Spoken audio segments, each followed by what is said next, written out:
নেশার বারবারন্ত অবিলম্বে বন্ধ করতে হবে। রাজ্যে বন্যায় ক্ষতিগ্রস্ত মানুষদের পর্যাপ্ত আর্থিক সাহায্য প্রদান করতে হবে।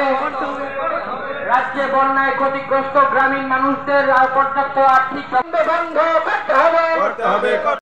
মজুর সহ গ্রামীণ গরিবদের বাস্তব ভিটা উপরে পাকা দিয়ে ব্যবস্থা করতে হবে। আজকে আমরা ত্রিপুরা ক্ষেতমজুর ইউনিয়ন, সিআইটিইউ এবং সারা ভারত কৃষক সভা এই তিনটি সংগঠনের উদ্যোগে জনস্বার্থ সংশ্লিষ্ট কিছু দাবিকে সামনে রেখে আমরা মিছিল সভার কর্মসূচি গ্রহণ করেছি। এর মধ্যে উল্লেখ্য হচ্ছে রেগা এবং টুয়েপ প্রকল্পে শ্রম দিবস বৃদ্ধি করতে হবে এবং তাদের মজুরি বৃদ্ধি করতে হবে।